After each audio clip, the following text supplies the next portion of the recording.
Honest singil ko kay sir nito 3K. Hindi naman umangal eh. Oo. Pero bangungot sa'yo. Bangungot talaga. Oo. Talagang alam naman ng kanyan, alam naman ng ibang technician yan na ibang customer, di naman technician, customer. So hello guys, nandito tayo ngayon sa shop ni Solid GTV, tropa natin. So dito sa Uyo lang to. Ito yung galing ka ng Quirino. May bagbag to papasok. Ito yung shop RJ Electronics. Boss, si boss, ayan yung niya. So boss, ano yung mga mo dito sir? Yung kadalasang ginagawa mo? All around technician tayo lahat ng pwedeng dalhin dito, lahat ng pwedeng butingtingin, binubutingting natin. Pero pinaka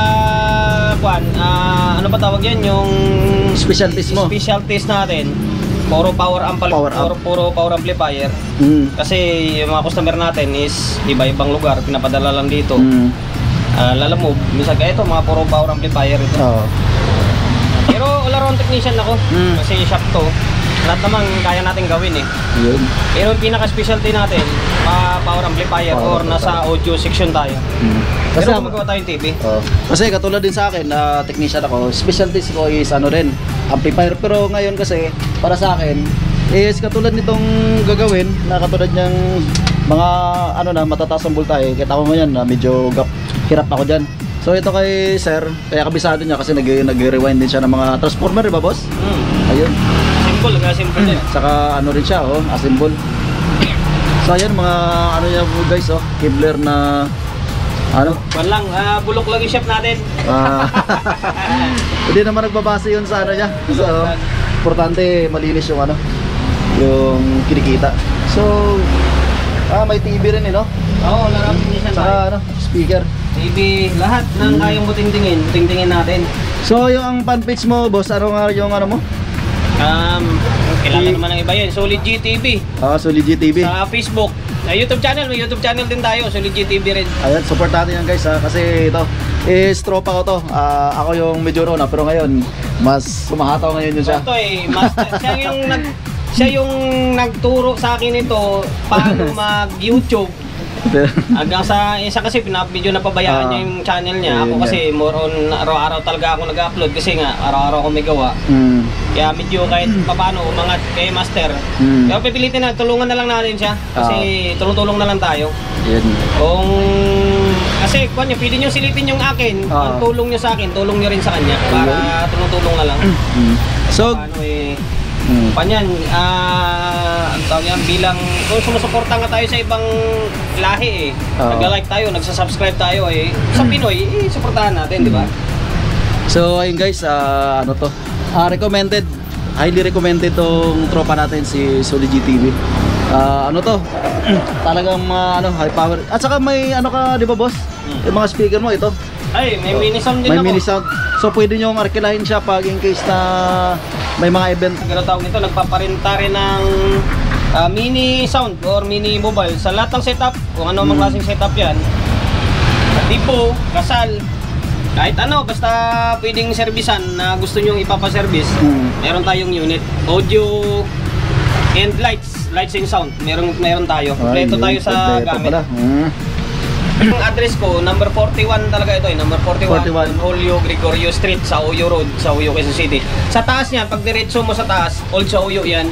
So ang pinaka-landmark is itong Mighty Mart. Ay, landmark yan, Mighty Mart yan. Itong Mighty Mart kasi ito yung tinuro mo kanina tapos ginugil map ko lang itong Mighty Mart. So ayun, harap mismo. Pero naman yung 41 na wiwis naman Na-waste naman. Okay. Naka-pin naman yung 41 Kung na lang, i-wish na lang. Tapos sa taas niyan, yan yung Old sa Uyo.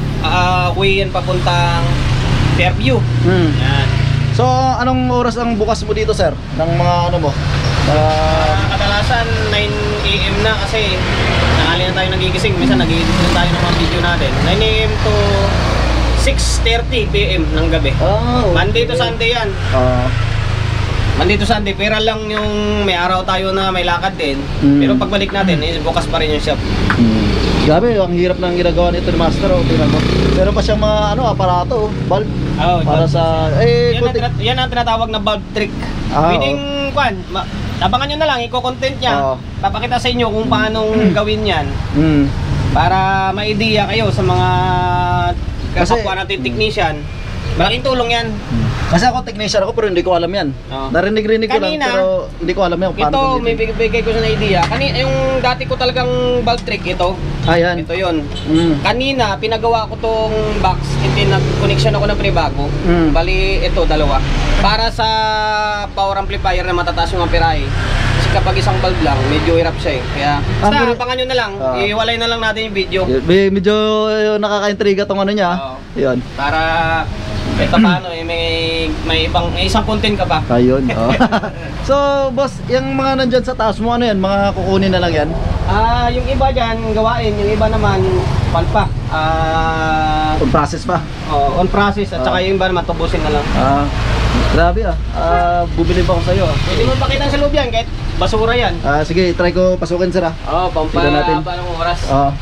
So, ayun guys, tingnan nyo naman. Ayun Tingnan mo naman yung mga ginagawa nila. Ito, LXI yun may ano pa siya, may sticker pa, dinikit. Wala lang tayo, meron pa akong Lexus dito, kahit anong klaseng brand ng amplifier.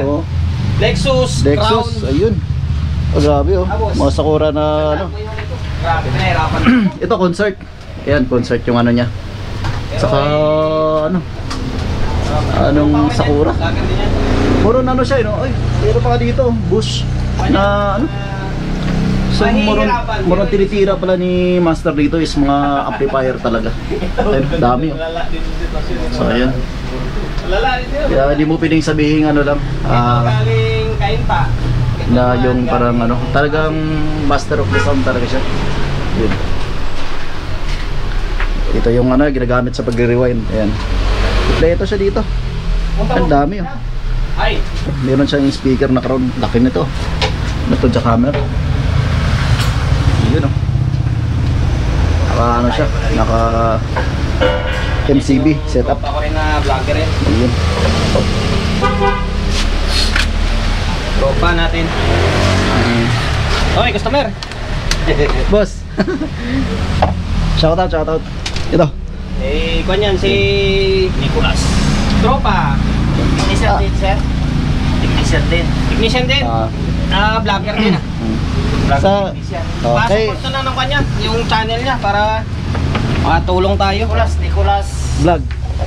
Nicolas Tech. Sa'yo to, boss? Sa kanya to. Gawa na yan to. Oo. Sabayan mo na ng kanya, content yan.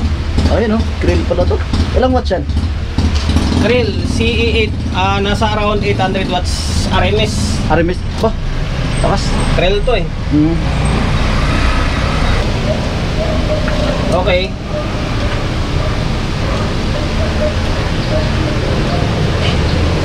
Estimated sa magkano ang brand nito to? Pag ganyan? Magkano yung presyo ngayon, sir? Magkano bili mo dati nito? 22K. Sa ngayon, alam ko wala nang ganong sa market, wala na. May sa market pa dito. Kay Ramji. Meron pa to. Meron pa rin. Kaso lang, mas mahal na. 22, baka nasa 25 na ngayon to, tansya ko. Mga ganyan. Ganyan eh. Pagkasunod yan eh.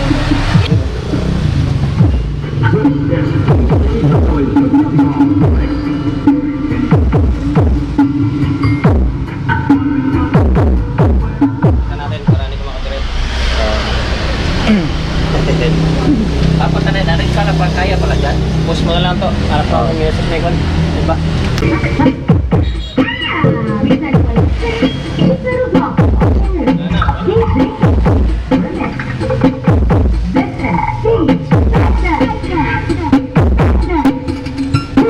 Speaker box natin parang masirahan na. Unti-unti maayos yan.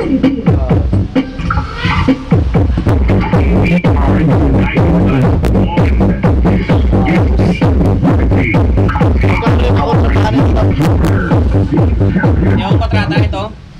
Sige, sabihin ko honest Singil ko kay sir nito 3K. Hindi naman umangal eh. Pero bangungot sa'yo. Bangungot talaga. Talagang, alam naman ng kanyan, alam naman ng ibang technician yan na o ibang customer, di naman technician, o customer na once na pagdating sa audio o amplifier, iba yung presyo ng power amplifier against sa integrated amplifier. Integrated, oo. Kasi unang-una pa lang sa presyo layo na. Oo. Tapos sa laman siyempre Sa mas laman. mahirap na di hamak gawin yung power amplifier against sa integrated amplifier. Yun ang kinibahan nila. Kaya medyo pricey talaga Pricey yung talaga. power amp. Oo. Pa yan, nakadepende pa yan sa presyo ng amplifier. Mm. Kung power amplifier siya tapos mga medyo branded pa, mas mahal pa yun. Ay, may bus. May ano ka nga doon, oh. May bus Bush, ako oh. dyan. Okay, dali na yun. Hindi pa gawain. Galing kwan yan, Tarlac. Ah, pinadala. Mayroon akong kwan dyan. Ayan, Lexus yan. Galing Pampanga. Ah, Puro malalayo to. layo. Pero yan, Lexus na yun, okay na yan. Oo.